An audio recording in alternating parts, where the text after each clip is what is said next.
It is exactly 8:51, news and views on Salam Media, and we all know that climate change is wreaking havoc globally. There are fires in Turkey, in Greece, the Dixie fires in the United States, and now in Tunisia.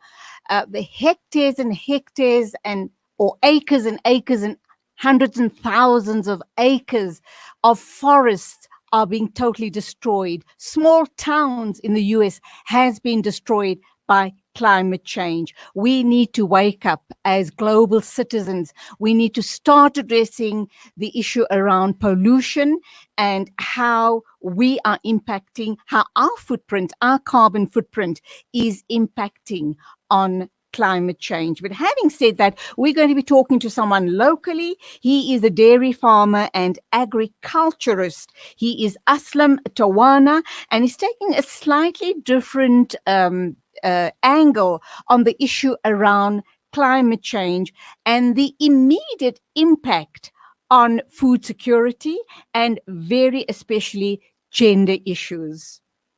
Aslam Tawana, assalamu alaikum, welcome to the program. Walaikum salam, Julie, Ali, how are you? Alhamdulillah, with your du'as. I Alhamdulillah. really like the awareness that you are bringing to the public of South Africa about the very dire impact of climate change on women. So it's really an issue around gender. Uh, Talk to us about it. How are you seeing it? And do you think enough is being done to close that gender disparity gap, very especially when it comes to food security and independence?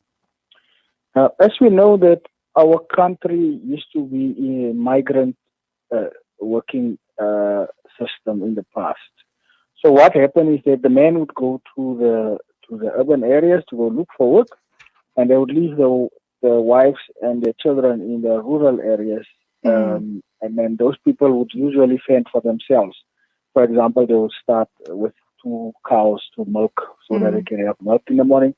They'll have a few chickens for eggs. They would plant and a hectare or 2 of maize so that they can have meal and stuff like that.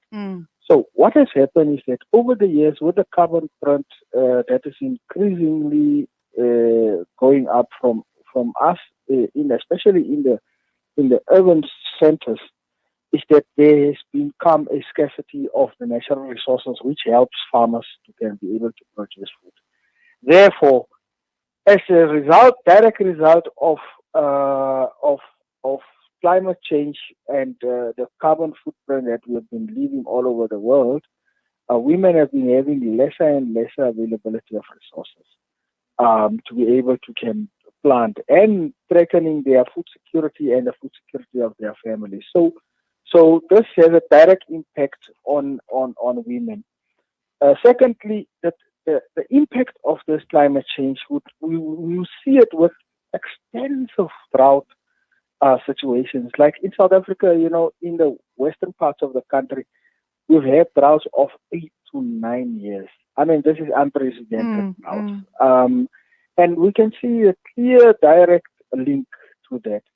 We can see that the ozone layer, with all these fires, the forests are destroyed because forests give oxygen and the oxygen which we use. So if forests are being destroyed, it means there'll be less and less oxygen in the world, because the biggest producer of oxygen for the world is trees. So if these forests get burnt, there'll be a lot of smoke going into into the ozone. The ozone will be that hole in the ozone layer will become bigger and bigger.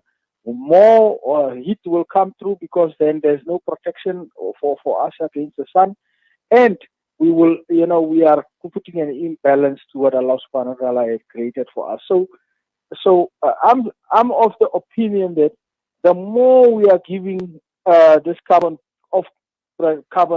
footprint that we are giving out to the ozone layer, the more food security will be a problem.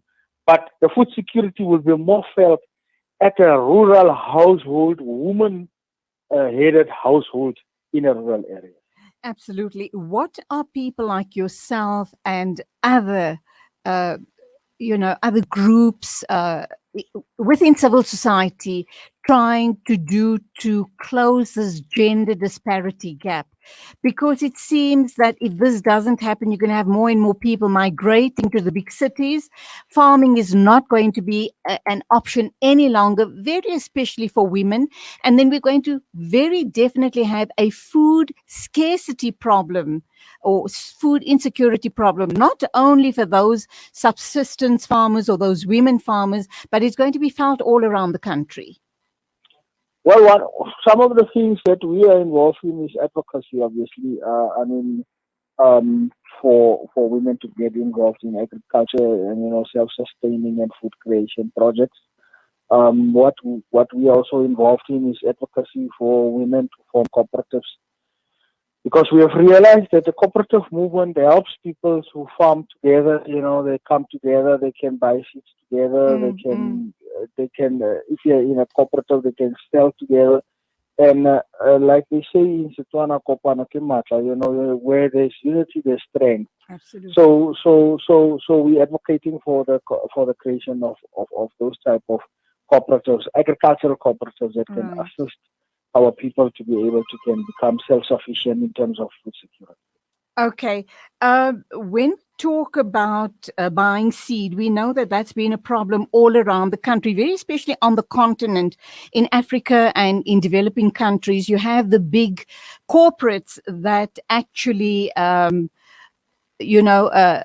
they actually control these poor farmers, and it makes it extremely difficult for farmers to even be able to feed themselves, let alone go into any form of subsistence farming or to form corporates. What's happening in South Africa with buying of seed? And then also that ties in directly with the issue of lack of access to land. Obviously, lack of access to land is a big problem, and up until the government was going to wake up, one day there'll be a real revolution for people to get back their land, because the basis of any economy, or the basis of any any sustainability is land. So if the people don't have land and they facing poverty, they'll do what has to be done so that they can get their land back. But that is not what we're advocating for the people to raise up and have a revolution. What we are saying is, with the formation of these cooperatives, it gives the people a bigger power of leverage for seeds. It gives people a bigger power to be able to can buy as a collective these inputs that they need to make. Obviously, farmers these days have become takers of prices.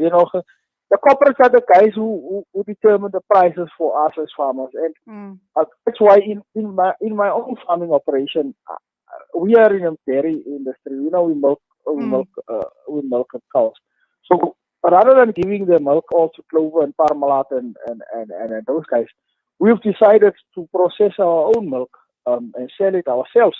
Because for example, just to give you an example, the disparity of us as farmers being price takers is that we were given by these big corporates R4.50 for a liter of milk, R4.50, and the price of milk on the market is currently R15. So you can see the disparity between the farmer and the corporate, really. So, but Aslam, they would argue transporting of it, packaging of the milk, etc. They can argue all of that. It can't be. If it's R4.50 they give us and they're selling the milk for R15, how much profit is it? Okay, listen, we're running out of time. I'm going to have to end it there very, very quickly. How are you guys advocating to close that gap and to make women farmers more independent and for them to get a bigger cut of the pie? We are advocating for them to be united so that they can be within the cooperatives, because individually they will not be able to can close that gap, but together as a group they will be able to do that. So we were advocating for the formation of cooperatives. Aslam, thank you indeed for being with us on the show today. You've certainly given us a big picture or No, an it's only a pleasure. eye It's with only a pleasure. a bird's eye view of what's happening in as far as farming and women and subsistence farming is concerned. A very, very worrying matter, and we do hope and pray that this starts being addressed at top government level. You go well. Thank you for your time, and salaam alaikum Thank to you. you. Wa alaikum salam wa rahmatullah. 1 minute after 9, time for us to take the news on the top of the hour from our Giving you warmth. Did you look at the